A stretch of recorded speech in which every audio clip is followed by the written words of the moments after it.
We owe $70 trillion. I understand that, but to walk out a $4 trillion solution, which is basically just a way for the Democrats to avoid dealing with this until 2017. I'm not here to talk about plans to deal with this till 2017. I'm saying we've got a real problem, and I'm tired of Republicans and Democrats who either want Republicans who want to burn the place to the ground, and Democrats, with all due respect, who want to offer a plan that gets it through their end of their second term of their presidency, and then screws me and my kids when it's over. And until we do that, we have to deal with the extraction that is at foot. It is the reason the financial markets are behaving the way they're behaving. That is a mathematical fact. This is not some opinion. This is a mathematical fact.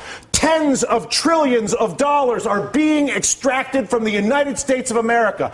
Democrats aren't doing it. Republicans are not doing it. An entire integrated system, financial system, trading system, taxing system that was created by both parties over a period of 2 decades is at work on our entire country right now. And we're sitting here arguing about whether we should do the $4 trillion plan that kicks the can down the road for the president for 2017 or burn the place to the ground, both of which are reckless, irresponsible, and stupid.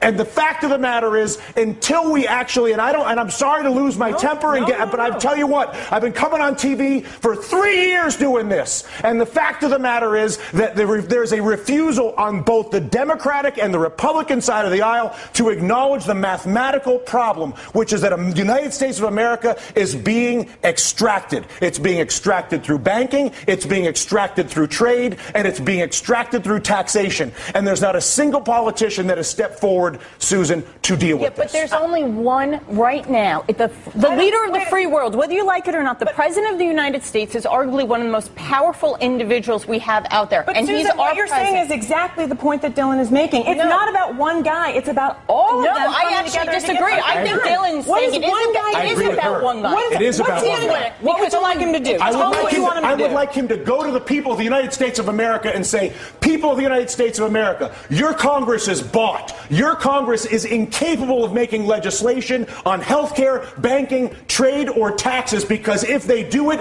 they will lose their political funding, and they won't do it. But I'm the President of the United States, and I won't have a country that is run by a bought Congress. So I'm not going to work with a bought Congress and try to be Mr. Big Guy. I'm working with the bought Congress. I'm going to abandon the bought Congress like Teddy Roosevelt did, and I'm going to go to the people of the United States, and I'm going to say, you've got a bought Congress. And until we get rid of the bought Congress, which is Jimmy Williams' constant point, which is get the money out of politics, and until a president says that's the problem and says he's going to fix it, there is no policy that I can possibly see, no matter how brilliant your idea may be, or your idea, or my idea, or her idea, or your idea at home, is that idea will not happen as long as there's the capacity to basically fire a politician who disagrees with me by taking funding away from him. Is that a fair assessment?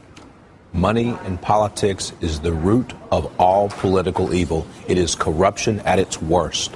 And until we step up and kick that out of the park, it's going to be the same system all and only the president could do that. We're going to No. Congress has to do it too. The Congress has to do it too. But I'll tell you what. How bad does it have to get? How much money has to be extracted? How many things have to be heard? Down to brass tacks. Okay, physically, what do? You go and give a speech right now. Right now. Right now. You say. And then what happens tomorrow? Tomorrow, what happens is you begin the process of actually investing in solving the problem. So I come out and I say, how? I create an infrastructure bank with 2% blending immediately. Once I explain to people the problem, once I explain to you have cancer, once you understand how screwed up your trade, tax, and banking policies are, believe me, you will have no issue when I incorporate an infrastructure bank that I fund with repatriated offshore money that I bring in and then use to create 2% direct lending to every business in America. Because when you realize that the banking system is fully corrupt and defrauding us,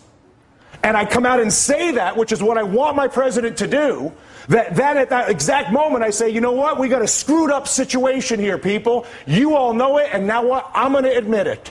And as a result, not only have I admitted it, but we're going to begin the process of solving it like grown-ups. They did it in World War II. They did it after the Civil War. They did it in Latin America with the Brady bonds. We are not seeing it happen now. The panel stays a little more emotional than I anticipated getting at work this afternoon, but what am I going to do?